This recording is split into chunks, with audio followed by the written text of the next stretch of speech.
Hello, this is Ian Stewart, and welcome to the People of Earth podcast.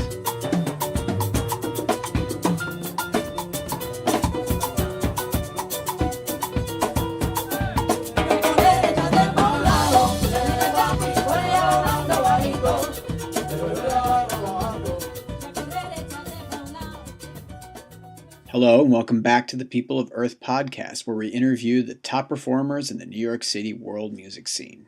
First and foremost, I want to thank everyone that tuned in to Bam Bam Rodriguez's interview last week. We had probably the best week of downloads we've had since Yayo Sarka. Still, nobody quite tops Yayo's downloads, but anyway, A for effort. I'm just kidding. Thank you so much for tuning in and listening to that interview. I really appreciate it. All right, just one quick announcement before we get to this week's interview. So for those of you who tuned in last week, this is a reminder about People of Earth's next upcoming performance. It's pretty soon. It's on March 16th at 8 p.m. at Drum. People of Earth, the band, in the flesh, will be playing there. You can find all information on where to buy tickets and the address for Drum, for those of you who don't know, at the website peopleofearthmusic.com. All right, all being said, let's get to the interview. This week's guest is none other than pianist and composer Alejandro Zuleta. Alejandro is a musician that wears many different hats here in New York. He is a composer for both TV and film. He's a choir director, and he's also a jazz pianist in both traditional straight-ahead contexts as well as Latin jazz and even free improvisation. However, despite all of these credits that he has, the main focus of the upcoming interview you're about to hear is about one particular group that Alejandro leads. The group is called the Vallenato Collective, and what's unique about it versus other Vallenato groups is the fact that Alejo leads the group with piano versus accordion, which is the more traditional instrument in Vallenato music. Alejo himself comes from a pretty serious pedigree in the world of Vallenato, mainly due to the fact that his father is Amiro Zuleta, who is one of the most prolific composers in the genre. I really had a great time talking with Alejo for this interview. I personally really like Vallenato music a lot, and especially as a bass player, there's some incredible bassists that play that genre of music, so this was a particularly interesting interview for me to do, and it was just fun to talk to Alejo in general. We really at times, forgot about the fact that the recorder was even on and just kind of, nerded out about, one tangent after the other. So it was great for me. All right, enough of my yakking. Without further ado, I present to you Alejandro Zuleta and the Vallenato Collective. Thank you as always for listening, and see you on the other side. Está lloviendo en la nevada, arriba el Valledupar, apuesto que el río Cesar crece por la madrugada. Maye, no le tengas miedo a la creciente el Cesar, porque yo lo voy a cruzar, es por el puente Salguero. Y si el río se lleva al puente, busco otro modo de verte, porque va el cariño mío, nada importa un río crecido, porque va el cariño mío, nada importa un río crecido.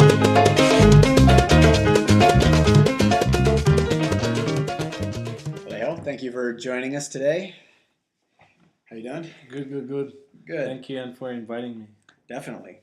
So you do something pretty unique here in New York. You have your group, the Vallenato Collective, which is not music that's really played very often in New York, even though it's a very big part of Colombian culture back home. It's a very popular form of music. It's a very popular form of music, and it's very important music for our culture also. Yeah, which is interesting with the size of the community here. Yeah. You don't really see it very often. I think you have maybe more groups in New Jersey or so, but are there? Okay. I think they are more. I really don't know. I don't have really an idea of the state of how many vallenato groups are there. Yeah, probably there are players, and then they get together here and there to do gigs and that, but maybe like a solid group.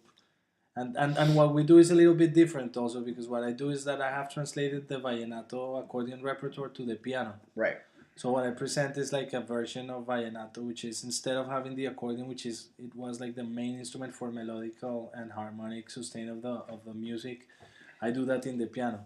Mm-hmm. So it sounds a little bit different, but I've done it in a way that's very respectful of the tradition. Mm-hmm. So I have really studied the accordion players and what they do, and I have copied what they do to the piano instead of trying to figure out a way of doing it. I do it like they do it, but instead of doing it in the accordion, I do it in the piano. Yeah. So, Well, you, as we were talking about before we started the interview, your father is a Vallenato musician and a composer, correct? yeah, my father is Emilio Zuleta. He's a composer of Vallenato music. He's one of the most like recorded composers of his generation. He has a couple of songs that are very like classic songs, like standard songs in the repertoire. One, let's say, for example, Igual que aquella noche. If you could, maybe you could play it and, well, yeah. Okay. Little plug right there. Yeah. Absolutely. Cool. So it was something that it was a music that you grew up around. It was a very big part of your life, I'm guessing, growing up. Yeah, it was a very big part of my life growing up.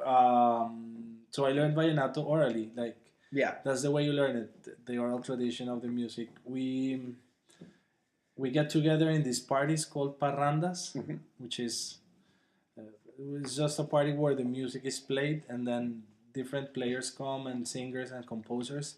And they just share the music, share their stories, and that was the main place where the repertoire and the players were built, and where people learned how to play. So people that were interested to playing started learning from seeing other musicians play at those like parrandas. You could in the towns where vallenato music comes from.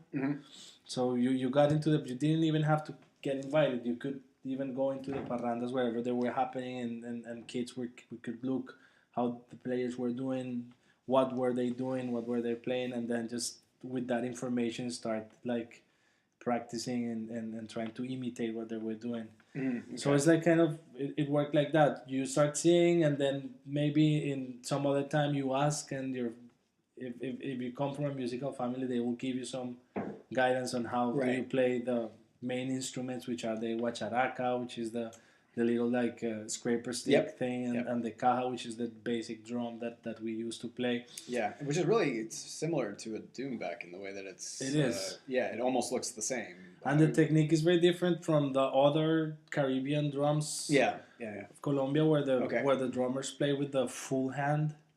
Instead, in the caja, they use a lot of finger motion. Instead of the full hand. So if you hear the rhythms, it's a lot. You hear a lot of that kind of thing, right, which is like a finger roll instead of the hand, like the conga, the way they play the conga. Well, that's interesting because, like, in darbuka playing. And all that kind of stuff. That's a big part of it. Yeah. So I guess maybe that's some origins. I don't know. I don't know. It's hard to trace it back because it's even it's a more shorter drum than the other. For example, the cumbia drums, it's much more shorter. It's kind of, and the sound is very different. Yeah. So, and I haven't like read an account of how, like a historical account of the yeah to trace it back there. It's supposed to be African, but you know, you never know. Yeah. But yeah, that kind of technique, I've seen it in another like Egyptian darbuka, and you have it in Romani music too, especially in southern Turkey and things like that. Yes. Yeah. So that's, you get into the parrandas, you start seeing how they play, and then your family like start helping you, and then when you're ready, you start playing in the parrandas or singing. Where did you start? So I started there in my house, in my father's house. So, for example, one day I said, I want to sing this. Okay. So everybody looks at you like, okay, so I hope you're ready, though. Yeah. And then if you sing good, they start, like, you start being more and more a part of the music in the parrandas and less a part of just the people enjoying the music. Okay. So little by little, maybe you start playing the guacharaca first, and then you sing one song, and then maybe you say, oh, I wrote something. Oh, right. Yeah. Okay. So that's the place where composers also like showcase their songs. They say, I wrote something, so they bring it to the parranda. Maybe they get together with the accordion player beforehand, and so it's a very special place where the music and the repertoire is built, and the players are like So they practice for the parrandas, and the accordion players get together, and they can like play together and see what other accordion players are doing and learn from that, or create their own style from what is happening there. So that's like the main institution of the folklore from my point of view. Okay, okay. And so, so obviously you were a kid during that time. Like, how did how did the more formal side of your musical training happen? Okay, so then I got more interested in music, and I started listening music from all over, not only Vallenato music, but well, music from the radio, like pop and rock and that stuff. Yeah, and yeah. I started also listening to a lot of classical music, and Okay.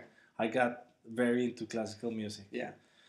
So we have the symphonic orchestra in Bogota. They play it every Sunday. Yeah. I used to go every Sunday to see them play. Yeah. And by two main things, what the piano and choral singing. I started also I got into choirs in high school, in school, and then in high school, and then in college I also was in the choirs, and I really loved the choral music. So I started taking piano lessons. That was my classical piano lessons. Okay. So I started doing Bach.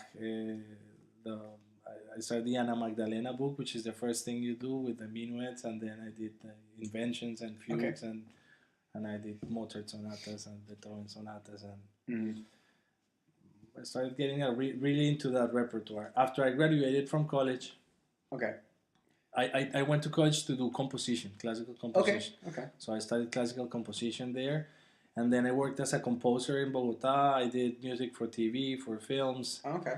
I did also music for theater, and I got very interested in improvisation.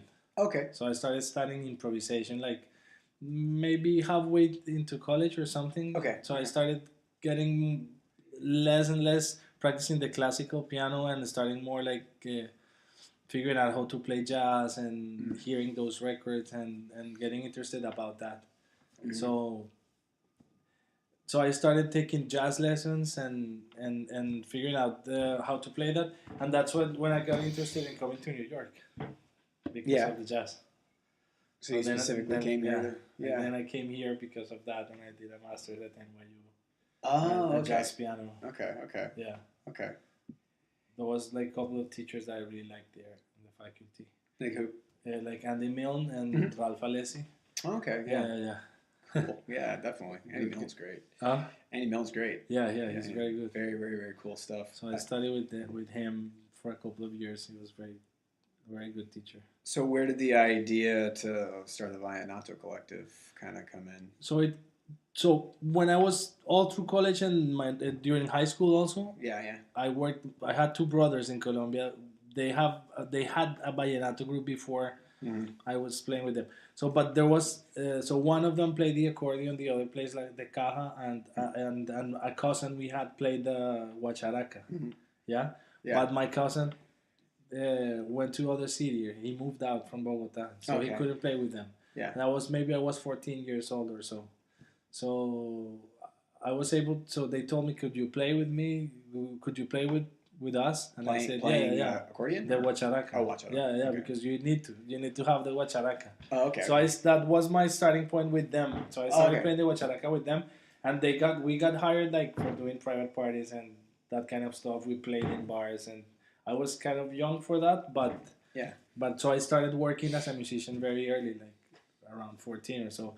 And so we play all the standard repertoire of Vallenato songs, and we got hired a lot. Like back in that time in Colombia, like having a Vallenato group like in your home for a private party was like something that many people did.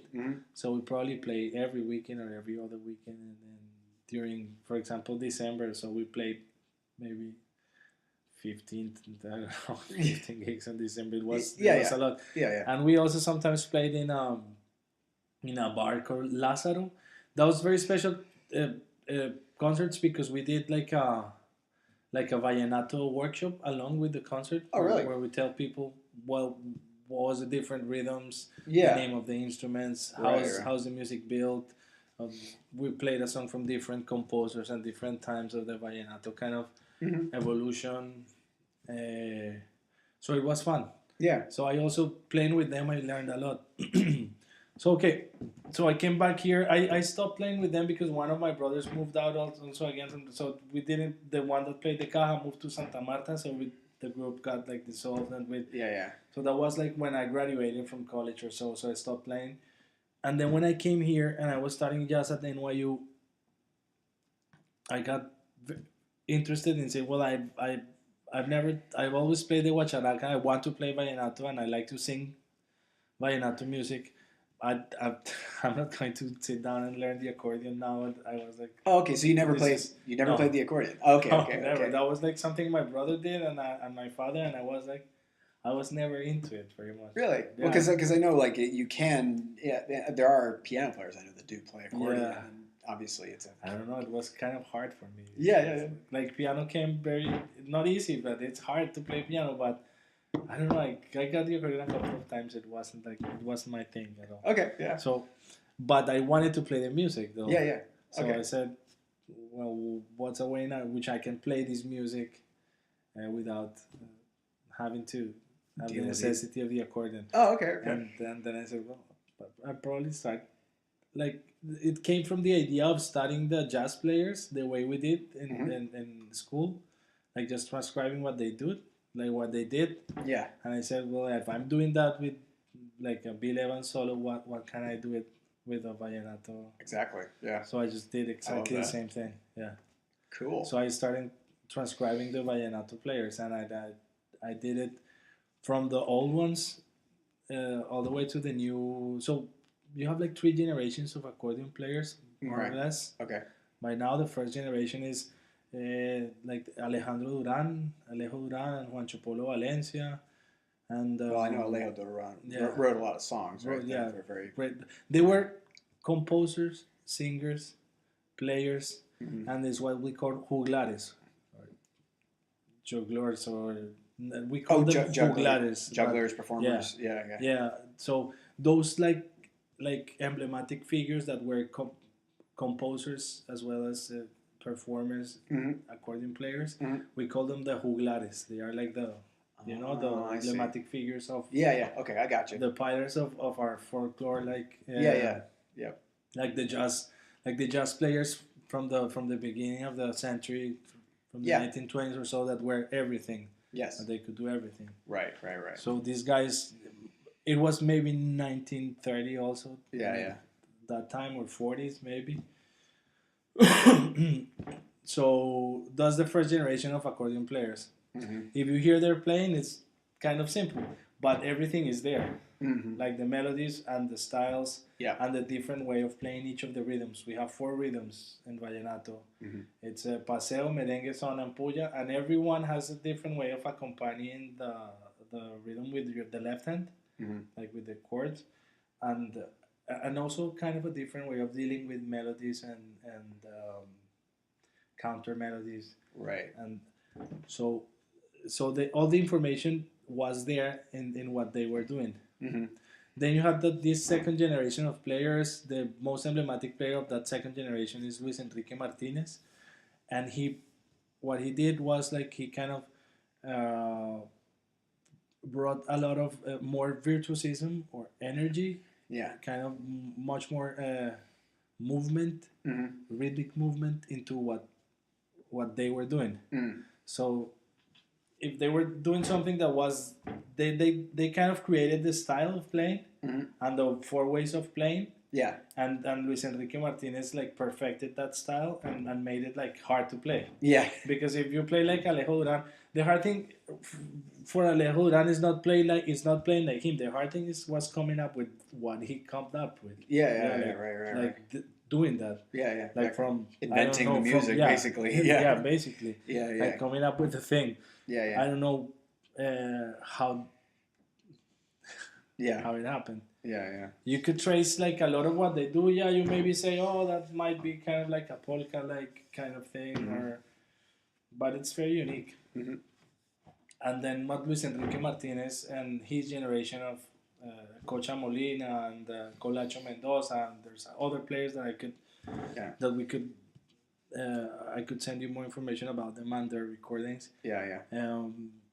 they brought like virtuosism and like they perfected the style and they make the style like a hard thing to do. Yeah.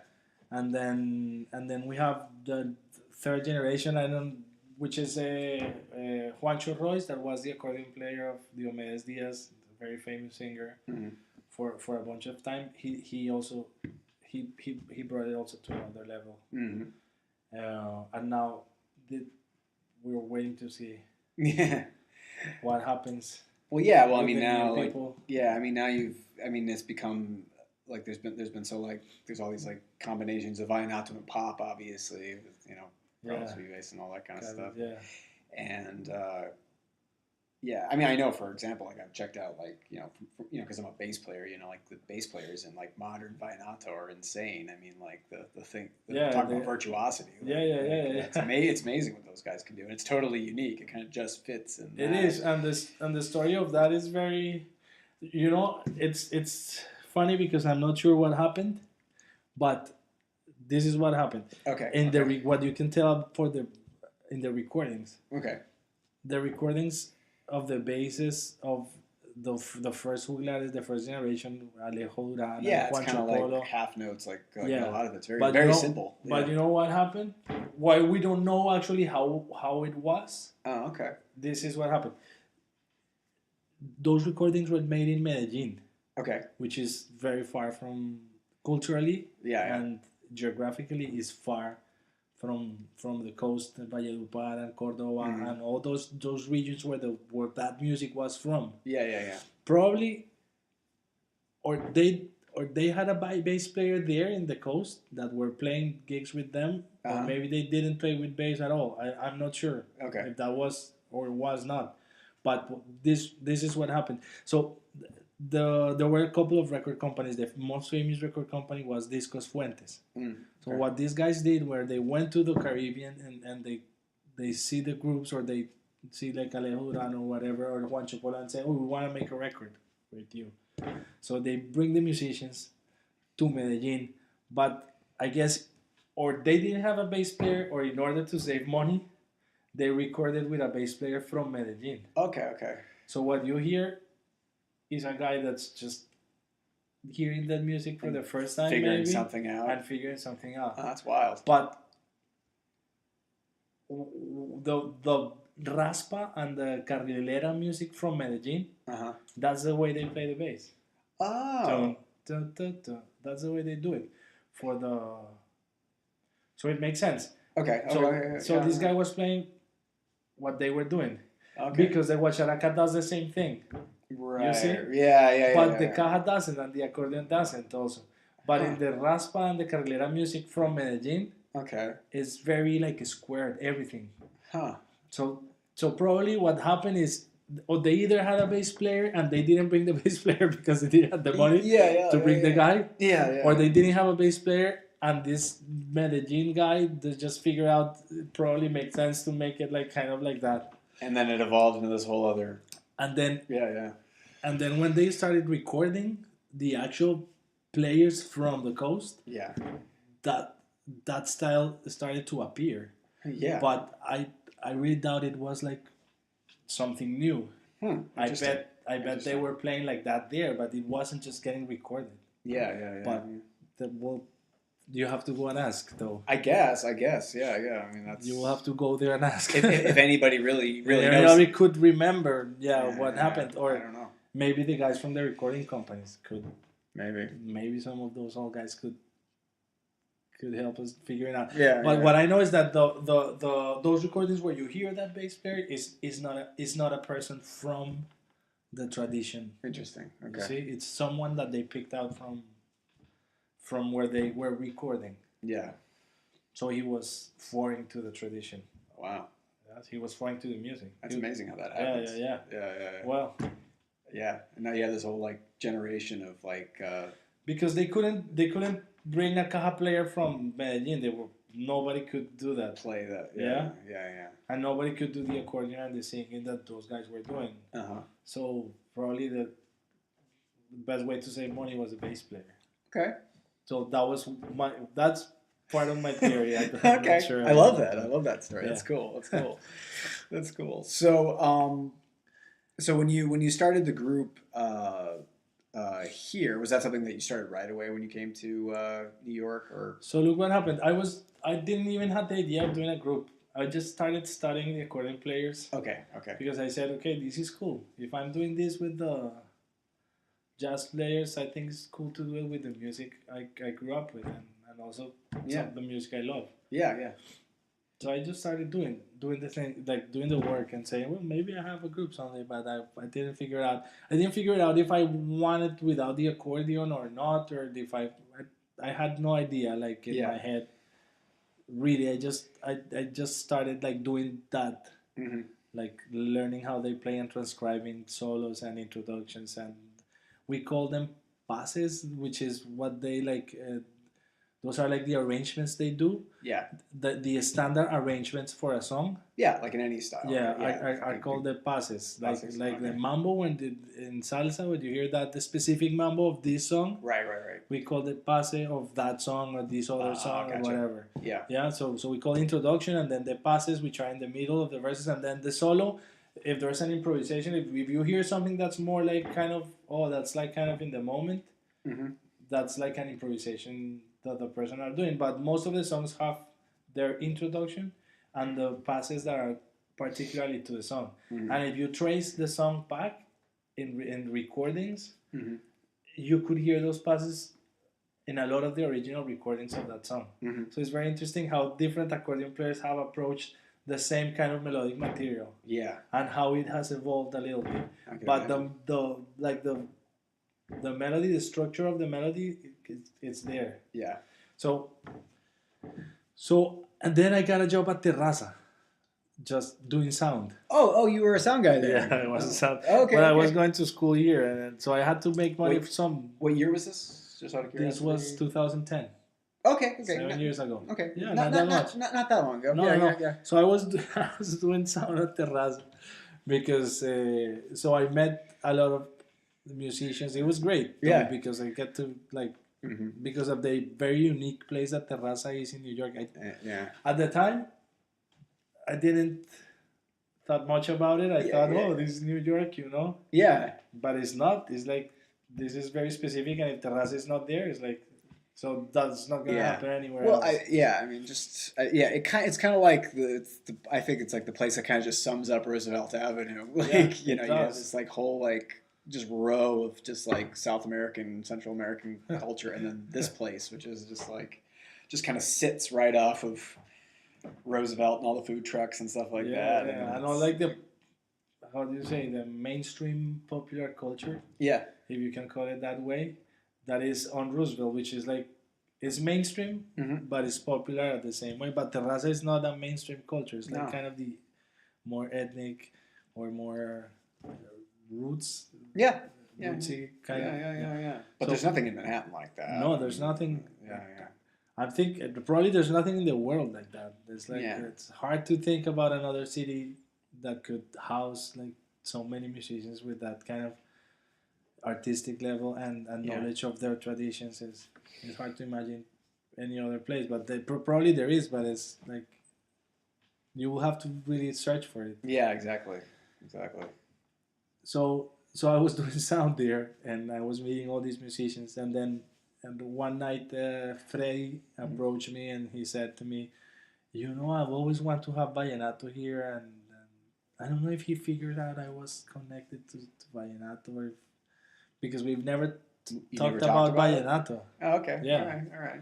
He knew I was going, I was studying jazz at NYU, but he didn't. Like, I don't know if I don't know, but he just asked me that. Yeah, the subject came up. Yeah, and I said to him, well, I think I can put something together. The only thing is that it's not going to have accordion. I don't know if you mind. It's going to be with the piano, I told him. And he said, okay, that sounds good. And I was okay. The ever open-minded Freddie. So I don't mind, whatever. It's going to be Vallenato. I said, yeah, it's going to be Vallenato, but no accordion. But when he told me that, I was ready. Like, I had the repertoire now in my hands. Okay. Who was in your band in the beginning? So in the beginning, it was almost the same people. Almost same. So somebody told me, because I only seen Diego play the marimba. Yeah. But somebody told me he could play Vallenato, so I called Diego. Yeah. And Nestor, I've seen him play a couple of times with La Cumbiamba, the Okay. caja player. So Nestor played, and then I called Martin Bejarano. I don't know him. Well, he was percussion. I know Jonathan. But then sometime after Martin came Jonathan. So we were a quartet at the beginning. Okay. And then Alejandro Flores played guitar with us a couple of a year or something, and then Sebastian Cruz came, and then we're back to being a quartet now. Mm-hmm. So when we recorded, we were a quintet. Okay. But now I wanted to explore like the quartet again, because it gives me more freedom. Yeah. Or it makes me work harder. And you sing too. Yeah, I sing too. Yeah. So I wanted to work a little bit harder, just to make for all the things that the guitar is not doing. That I have to make up for. Yeah, very cool. Yeah. So yeah, that was the way the group was, and then he gave us a regular, like a monthly thing. Oh, okay. Freddie, so we were there every month, like for maybe 4 or 5 years. Oh wow. It was a long, It was a long tenure. And then it slowed down. I don't know. I don't think it was anybody's decision. We just I think we're going to do it again. I don't know if every month, but yeah. Yeah. And I also played a lot at Barbès. We did a lot of Barbès. Well, that was the other venue I was going to mention. Yeah, that's the other place that keeps coming up. Yeah. I mean, they have like a whole. They don't just have South American stuff. They have all sorts of. Yeah, they have all sorts. Middle East and all sorts of things. Yeah, and it's very good. And I think audience. It's very interesting with the Barbès audience also. It is. Yeah. It's a very, very open audience. Yeah. Because you don't always have people there that you think are going to be there. No. You know. And they're very attentive. Yeah. Most of the time, they're very into the. Yeah. I run into the most random people too at Barbès. I remember the first time I played there were like 2 people that I went to high school with that were there. It's like, what the hell are you doing here? So yeah, no, another very, very cool venue. So and then you recorded the album when? We recorded a couple of years ago, the 2015. Okay, all right. So we recorded with Sebastian Cruz, Diego Obregón, Nestor Gomez, and Jonathan Gomez. Okay. So, and we did like a live album. We did the album, I think, in 2 days. Yeah. Yeah. Well, it sounds like you guys have been playing a lot. Yeah, we've been playing a lot, so we just... Yeah. I think we just overdubbed the backing vocals. Oh, okay. That was it. Yeah, where'd you record it? Studio G in Brooklyn. Okay. I have a very good friend called Francisco Botero. He's a very good sound engineer, so he did it there, and he mixed the album and everything. And I think it sounds pretty. Mm-hmm. I was very pleased with the sound of with the music that's there. So,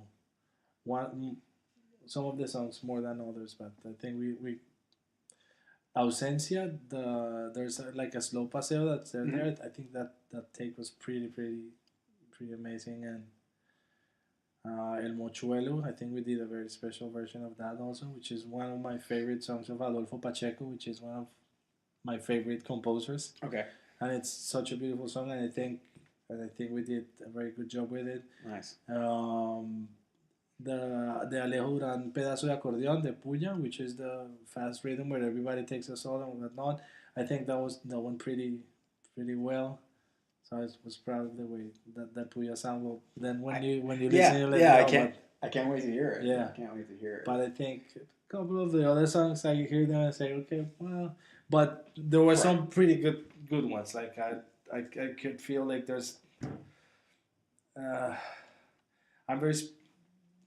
Like the spirit of Vallenato is there. Like I can, when I hear the recording we did, I say, oh yeah, the music is there. So do you plan on recording again?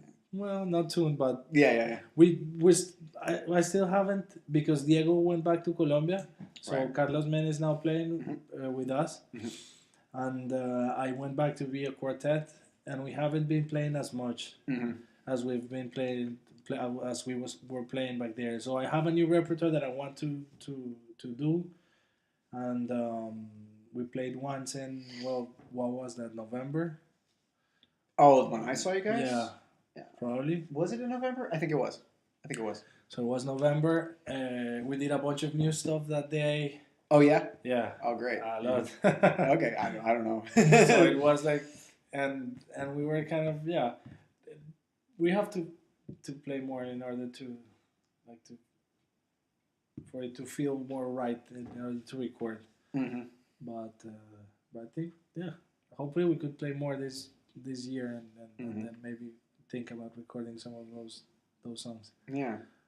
It's interesting how, like as we were talking about before, I just find it fascinating that you don't hear a lot of Vallenato bands in New York, because it is such a huge part of the cultural identity back in Colombia. Colombia. I wonder where that disconnect comes from here. I don't know. You hear a lot of Vallenato music though played. I don't know, and Vallenato has had like a very.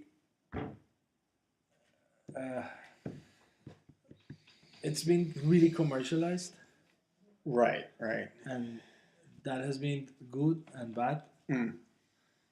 Yes, it has been good for the players and the people that live from Vallenato back there in Colombia. So people are making a living from playing Vallenato, which it was not possible like a few years ago. Okay. Like some 30 or something years ago, it was like kind of interesting. Not an option. Yeah. Interesting. Okay. Like maybe one person could make a living playing Vallenato, but now you have like a bunch of groups and singers and you know, because it's been very commercialized. But in the other hand, it's not been good for the music, because commercialization has made the music kind of lazy and schlocky. Predictable. Yeah. I know what you mean. Yeah. So we have departed from the traditional. So probably very talented composers are busy writing songs for commercial purpose, for pop stuff, rather than writing like real Vallenato traditional songs. So you had more like poetry before the commercialization, like the big boom of the commercialization. But it's kind of crazy because it went. So the songs that made the genre big, were those beautiful, those beautiful old songs. Yeah. That's how how it get. So I don't understand what that happens. So if that's what people liked in the beginning, why do you feed them like now something that's not as nice as that? Right. Well, I mean, we have the same problem in American popular music too. So I mean, it seems to be but it's kind of a problem everywhere. Yeah, but it's kind of, what do you think? If that's, the genre became popular because of those songs. Yeah. So do you think if you write songs as beautiful as those, that's not going to work? I don't think so. I think it probably will work. Why not? But so you have executives making the decisions on what they think people will like. Yes, they do that. Yeah, that's but the problem. I'm like, I always wonder, is kind of, maybe that's not right though. Maybe it is, but I don't know. Yeah. But people like those other songs though, yeah? They did. Probably if you would ask an executive of one of those old songs like La Gota Fria or those big Vallenato traditional songs that made the repertoire big, they will probably tell you, no, maybe that's too poetic or whatever. But we'll never know. But what we know for sure is that those were the songs that made the genre big. So that's a big point. But yeah, so that has happened with the commercialization of Vallenato. It's become. So the music has lost a little bit. Okay. This good thing we have the parrandas still, and we have the festival Vallenato still. So maybe the traditionals family. I'm not there, so I cannot say if the tradition is being like kept alive like in a real way by the families. I hope it is. Yeah. And I think it is. Okay. I know a couple of people that are doing the job, and if the job is being done with the kids in the cities and in the towns and in the parrandas, it doesn't matter what happens outside. Yeah. Whatever happens outside doesn't matter. If we're still teaching them the good music. Oh, that's great. Yeah, I like that. kind of weather the storm in a way. Yeah, it does. Yeah. Yeah, they're getting like, if those kids are learning what real vallenato is, and it doesn't matter whatever they hear on the radio, it's okay. But if they are getting in contact with the real essence of the music in the parrandas and in the, that makes a difference. Cool. So with your own project, I mean, I know that you're up to quite a few things right now, but like where are you hoping to continue to take the Vallenato Collective in the future? Maybe that's like a scary question to ask. That's scary. I would like the quartet to I have like this sound in my head for the quartet. Yeah. So I hope it goes there. Okay. Well, I'm not like specific about it, but I'm specific about the kind of feeling that I want the quartet to be able to portray when we play. Yeah. So that's for now. That's my goal. I want for us to play a little bit more, so maybe we can approach that kind of sensation. It's not a sound actually. It's more kind of a, when you hear some song and you say, oh, it feels like that's what I want to feel when I hear that song. Yeah. Okay. So I have these new songs that I know that what I want to feel when we play each of the songs. I gotcha. And I wish we could like tune into that, but that's only gonna happen when we have the opportunity to play a little bit more. Exactly. Yeah, it's the only way bands do it. Yeah. But my goal is more musically oriented than, because the other thing I cannot control if this is going to be if we're gonna tour or not. Oh yeah, no, I just meant kind of from a musical point of view. Yeah. So it's more about for me to portray the feeling of each song like in a very strong way, and that's only happens if we have the, and I think it will. I think the quartet. You take one instrument and we all have to do a lot of things that we didn't have to do before. Yeah. Because we have to fill that space and it has to work. And right. So in the when you heard us play in November, we were like just starting to figure out what's the other things we have to do in order to make the music feel the way we want it, or the way I want it, whatever the way we want to, because it's nice for everybody when the music feels like that. So that's a goal. Well, it's a great project. Sounds like nothing else here in New York. It's really, really cool. Thank you so much. Definitely be very proud of it. Yeah. So where can people find out more about you online or otherwise? Yeah, they can go to alejandrozuletamusic.com. Okay.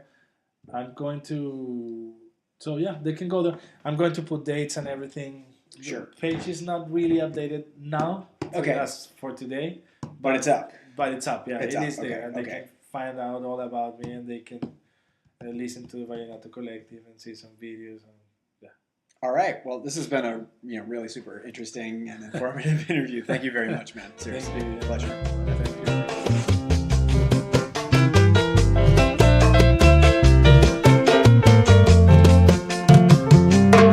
Hace 2 años que te entregué todo mi cariño. En una noche igualita está llena de estrellas. Hace 2 años que te entregué todo mi cariño. All right. Thank you for tuning in to listen to that great interview with Alejandro Zuleta. And I hope you enjoyed listening to him talk about the Vallenato Collective and the couple clips that I put in of the Vallenato Collective. Again, for those of you interested in finding out more about that group, where they're playing, and where to buy the recording that you've just heard, you can report right over to Alejo's website at alejandrozuletamusic.com. Of course, for all information on the People of Earth Ensemble, you can go to our website at peopleofearthmusic.com. There you'll find links to our Instagram page, YouTube channel, as well as our calendar for all of our upcoming live dates. And of course, for all information on myself, including the actual blog post for this podcast, the People of Earth podcast, you can refer to my personal website at ianstewartbass.com. Thank you as always for listening, and I will see you guys next week.